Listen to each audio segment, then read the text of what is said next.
واتبع ملتهم قل ان هدى الله هو الهدى ولئن اتبعت اهواءهم بعد الذي جاءك من العلم ما لك من الله من ولي ولا نصير.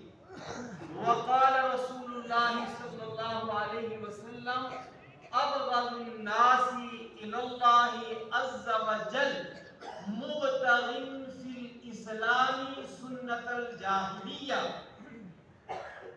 صدق الله العلي العظيم وصدق رسوله النبي الأمي الكريم ونحن على ذلك لمن الشاهدين والشاكرين والحمد لله رب العالمین.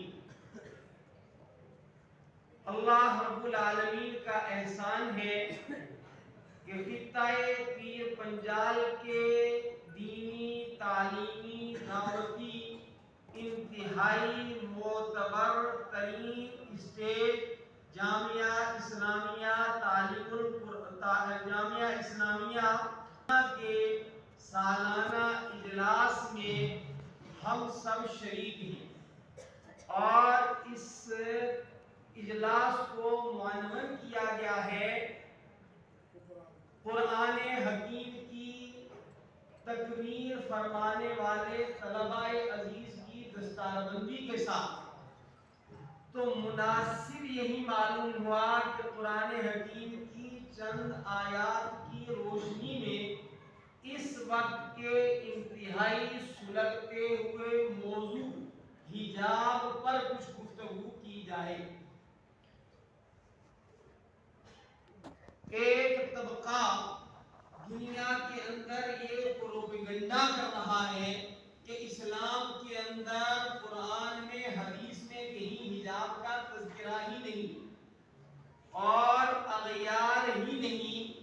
اپنے اندر بھی ایک طبقہ جو جہالت سے نہیں جاہلیت زدہ طبقہ ہے وہ بھی اس سے متاثر ہو کر اسے انسانی ارتقاء میں رکاوٹ سمجھتا ہے.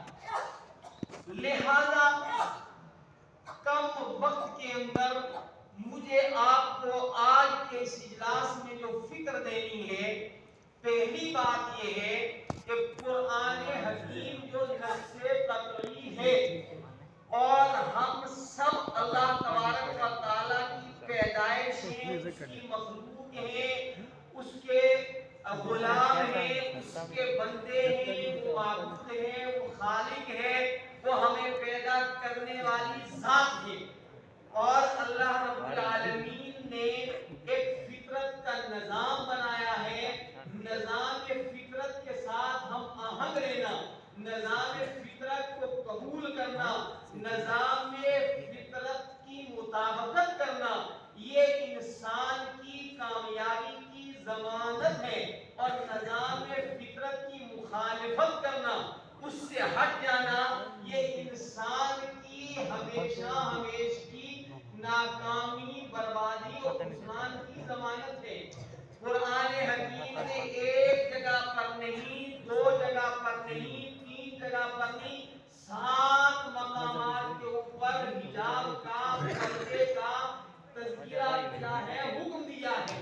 اور رسول اکرم صلی اللہ علیہ وسلم جو قرآن کے شارح اول ہیں، جو قرآن حکیم کی تشریحات میں زندگی گزارتے ہیں، وَأَنزَلْنَا إِلَيْكَ الذِّكْرَ لِتُبَيِّنَ لِلنَّاسِ مَا نُزِّلَ إِلَيْهِمْ.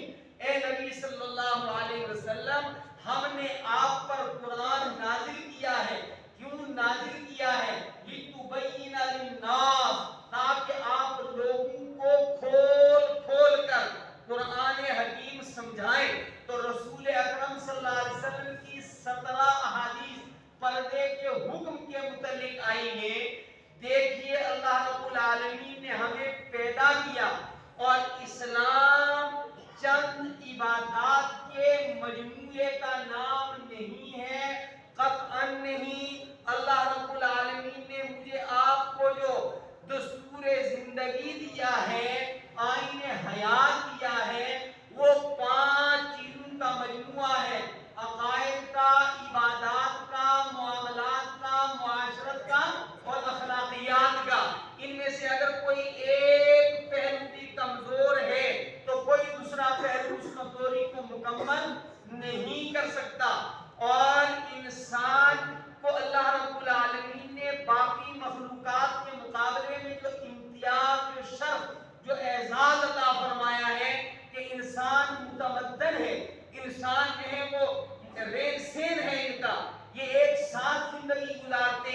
اور انسانی تمدن کی بنیادی دو اینٹیں ہیں، ایک مرد ہے ایک عورت ہے۔ الرجال قوامون علی النساء، یہ انسان منتظم ہے۔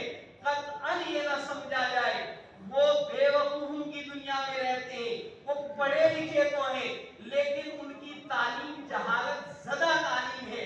یہ ایک لفظ میں کہہ رہا ہوں، رسول اکرم صلی اللہ علیہ وسلم کی بعثت مبارکہ سے پہلے ایسے ایسے عظیم شعراء تھے، ایسے لٹریچر کے ماہرین تھے کہ آج دینی مدارس کے اندر، یہ کہہ رہا ہوں دینی مدارس کے اندر ادب کو کامل کرنے کے لیے، ادب میں مہارت پیدا کرنے کے لیے دور جاہلیت کے شعراء کا کلام پڑھایا جاتا ہے۔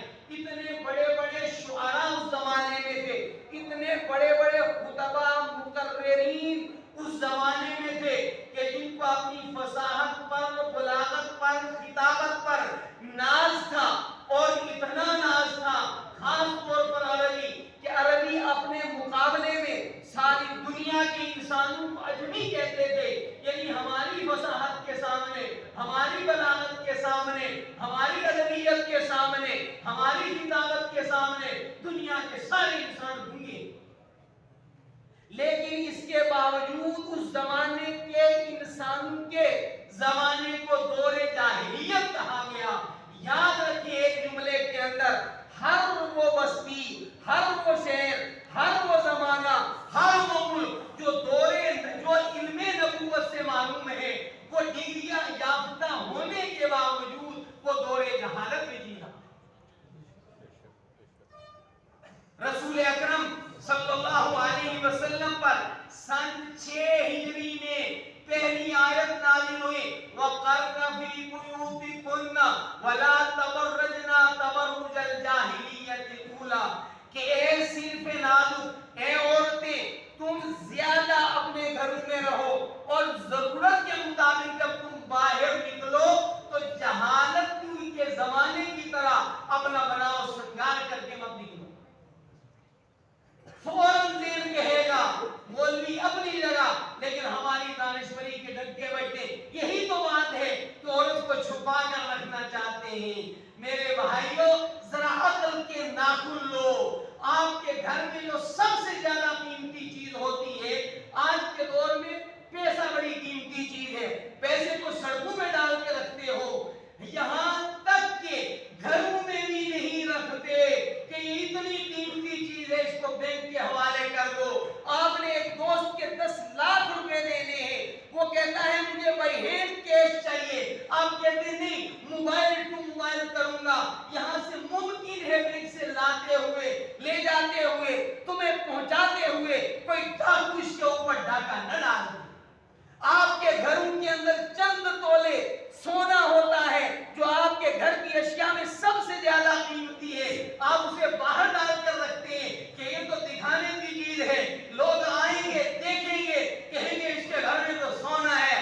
نہیں، اس کو اتنا چھپا کے رکھیں گے کہ گھر کی بیوی ہی کو اس کا علم ہوگا یا مرد ہی کو علم ہوگا، بہو کو بھی پتہ نہیں لگنے دیتے، بیٹوں کو بھی پتہ نہیں لگنے دیتے کہ سونا کہاں رکھا ہوا ہے، دوستوں کو بھی پتہ نہیں لگنے دیتے۔ ایک زمانے کے اندر ایک من چلے کو یہ سوجا اور اس نے یہ کیا کہ رات کے اندھیرے میں امریکہ کی ایک راجدھانی کے اندر اپنا سوٹ کیس جو ہے وہ کیش سے بھرا ہوا گیا وہ، اور بالکل ایک چوراہے کے اوپر سوٹ کو کھول کر کے اور روانہ ہو گیا۔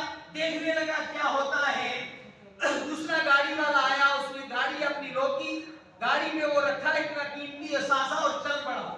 اب جس کے پیسے ضائع ہوئے تھے اس نے مقدمہ کیا اور بہت جلدی جج صاحب نے سزا سنائی کہ کیمرے میں کیچ ہو گیا تھا، جن صاحب نے جو ہے یہ اپنے سوٹ کیس جو ہے وہ کیش سے بھرا ہوا چوراہے پر رکھا تھا، اس کو اتنے سالوں کی سزا ہے اور اتنا اس کو جریمانہ ہے، اور یہ جتنا بھی اس کا کیش ہے یہ حکومت کے خزانے کے اندر داخل کر دیا ہے۔ اس نے ملک کے ایک شہری کو جان بوجھ کر کے چور بنایا، لہذا جو ملک کے اندر چور پیدا کرے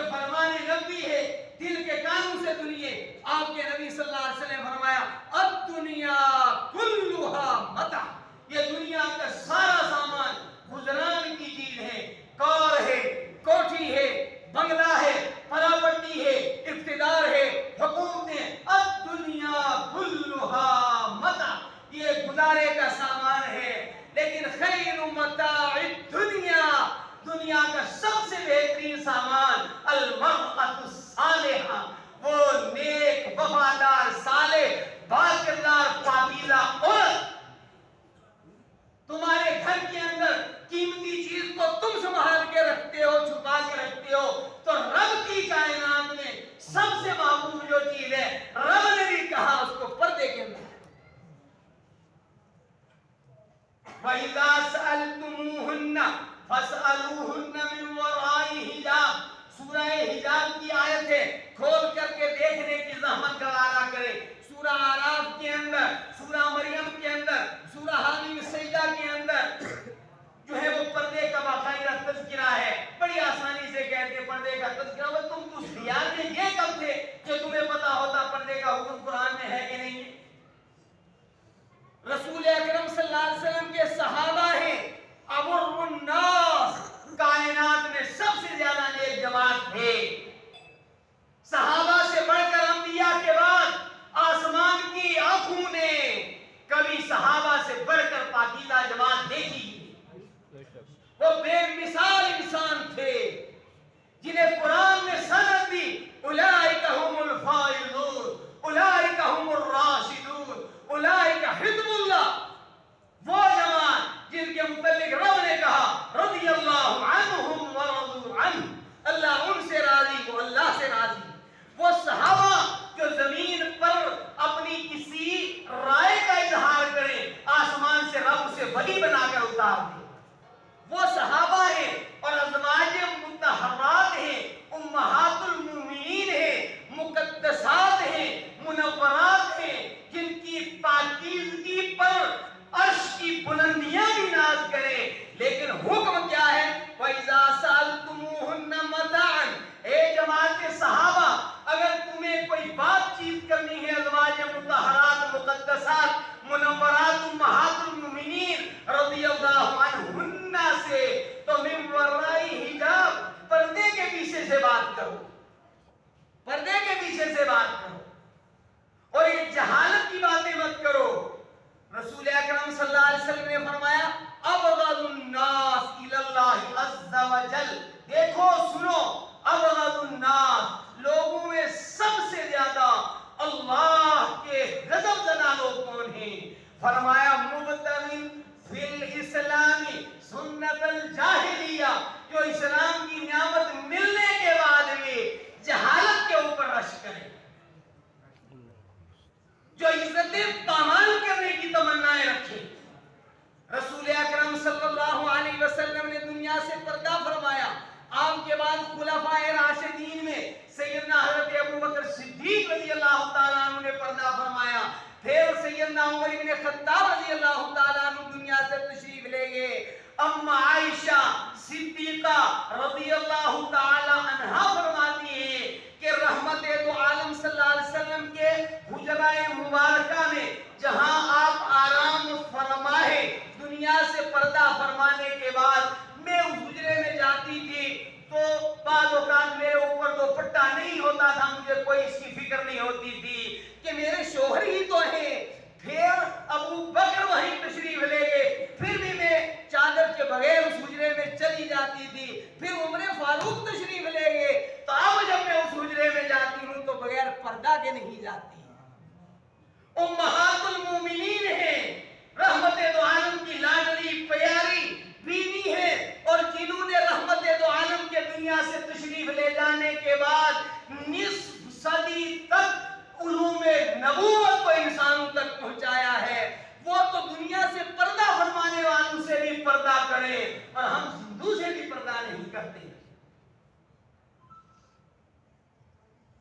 اور یاد رکھیں کہ ہم جس مذہب کو مانتے ہیں وہ جامع مذہب ہے۔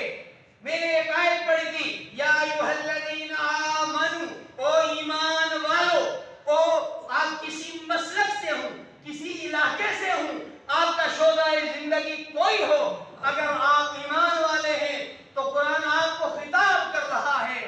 وہ عرب کے مسلمان ہوں، عجم کے ہوں، شرق کے ہوں، غرب کے ہوں، شمال کے ہوں، جنوب کے ہوں، کسی کانفرنس میں ہوں، عنوان القرآن دنیا کے سالانہ جلسے میں تشریف فرما ہوں.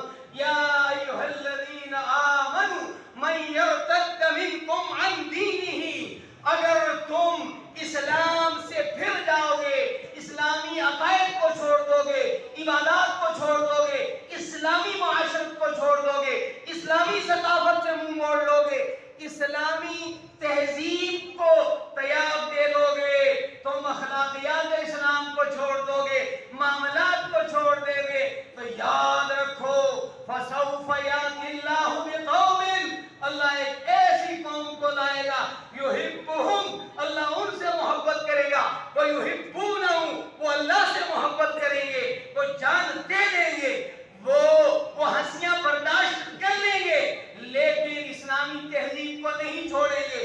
میں مانتا ہوں کہ آپ عقائد کے ارتداد کا شکار نہیں، الحمدللہ اللہ کی وحدانیت پر آپ کا عقیدہ مضبوط ہے، محمد عربی صلی اللہ علیہ وسلم کی محبت کے چراغ آپ کے دلوں میں روشن ہے، اس پر الحمدللہ کہو، صلی اللہ علیہ وسلم کہو. آپ آخرت پر ایمان رکھتے ہیں، لیکن میں ڈنکے کی چوٹ پلانگ دہر کہتا ہوں کہ ہم اور ہماری مردیں اور ہمارے عورتیں اور ہمارے نوجوان اس وقت اسلامی تہذیبی ارتداد کا شکار ہو گئے.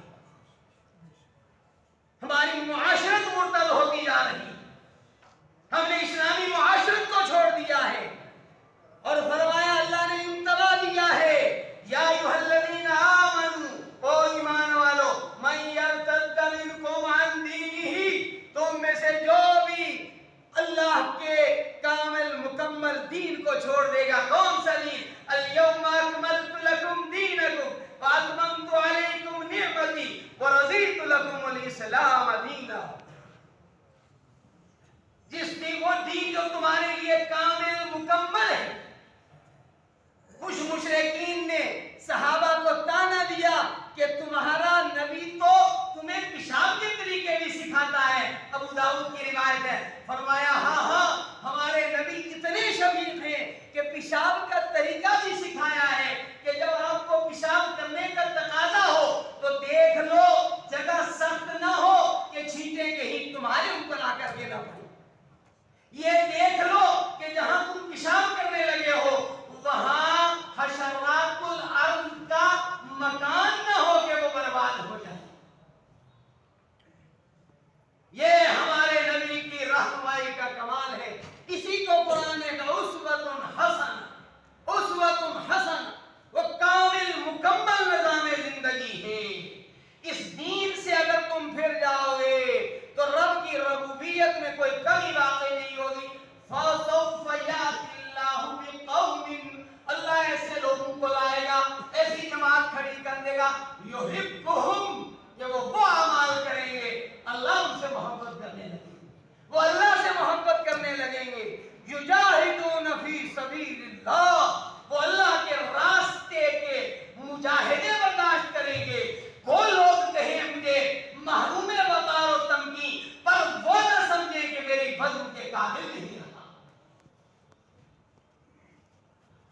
وہ لوگ آ جائیں گے وَلَا يَخَافُونَ لَوْمَةَ لَائِمٍ، اور جنہیں کسی تانا دینے والے کے تانوں کی پرواہ نہیں ہوگی.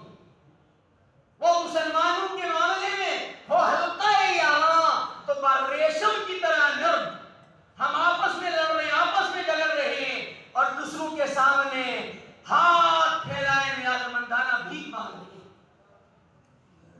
اذلۃ علی المؤمنین، ایمان والوں کے مقابلے میں نرم ہو جاؤ.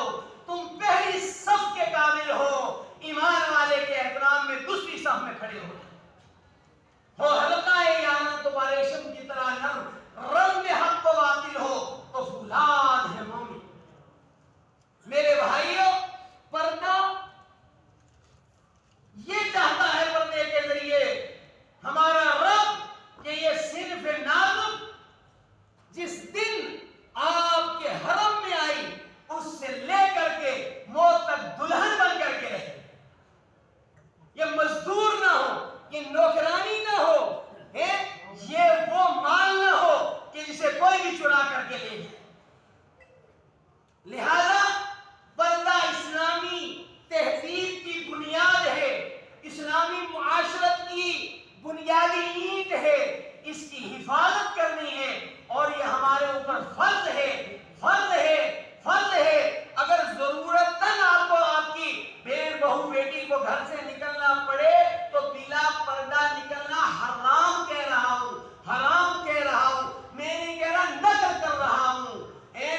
شریعت اسلامیہ اسے حرام کہتی ہے۔ اور اسلام کا مقدس نظام ملنے کے بعد اسلامی تہذیب اور ثقافت کو چھوڑ دینا یہ پھر دور جہالت سے جا کر جو ہے وہ مل جانے کی علامت ہے۔ میرے بھائیوں توجہ